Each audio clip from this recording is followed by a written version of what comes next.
जिना की कितनी इज्जत की। बस यही ना कि उन्हें नोटों पे छाप दिया और उनकी तस्वीर दफ्तरों में लगा के हर वो काम किया जिससे सख्ती से मना किया गया था।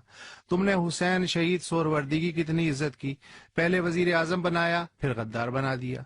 बंगालियों को इतनी इज्जत दी कि 7,000 साल इंसानी तारीख में पहली दफा ऐसा हुआ कि अक्सरियत अकलियत से तंग आके भाग गई। जाने तुम्हें इस कारनामे पे नोबेल प्राइज क्यों ना मिला। और अब बलोचों की कितनी इज्जत अफजाई हो रही है। मियाँ 70 लाख बलोच तो तुमसे संभल नहीं रहे और तुमने ठेका उठा रखा है कश्मीर का, अफगानिस्तान का, फलस्तीनियों का, बर्मी मुसलमानों का, मिस्रियों का, शामियों का, और खुद को कहते हो इस्लामी दुनिया का एटमी किला। ये एटम बम नहीं बल्कि गरीब के दर पे बंधा हाथी है जिसके गन्ने तक पूरे नहीं हो पा रहे हैं तुमसे।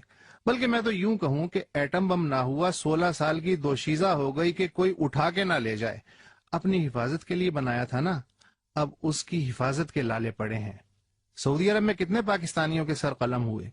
कभी किसी सऊदी को पाकिस्तान की किसी जेल में 1 साल तो बंद करके दिखाओ। और खबरदार, मुझे आइंदा मलाला या आफिया का राग ना देना। चलो, चौधरी जफरुल्लाह तो कादियानी था, तुमसे इज्जत ना की गई तो बैन अल-अक़वामी अदालत इंसाफ उसे उठा के ले गई, लेकिन आफ्ताबे मौसीकी बड़े गुलाम अली खान तो कादियानी नहीं थे। उन्हें क्यों पाकिस्तान आकर वापस इंडिया जाना पड़ा। कुर्रतुल-ऐन हैदर तो क्रिश्चियन नहीं थी, उसे 9 बरस बाद क्यों ये जमीन तंग महसूस होने लगी। जोश तो नेहरू का हाथ झटक के यहाँ आया था, आखिर में फकीर होकर क्यों मरा। फैज साहब तो कहीं से नहीं आए थे ना, वो क्यों मॉस्को, बैरूत और लंदन में रहने पे मजबूर कर दिए गए।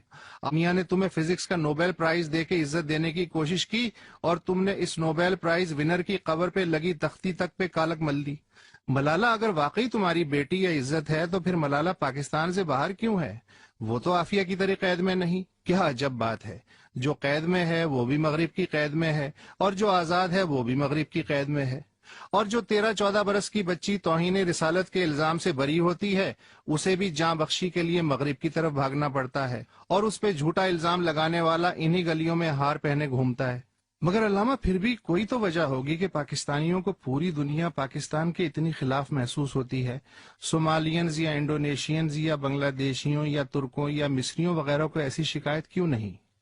अल्लामा अल्लाह रखा ने अपनी ऐनक उतार के आंखें मलते हुए कहा कि शायद ये सब कौमें खुद पे यकीन रखती हैं और अपनी कुछ ना कुछ इज्जत करती हैं, इसीलिए दूसरे भी उन्हें थोड़ी बहुत इज्जत देने पे मजबूर हैं।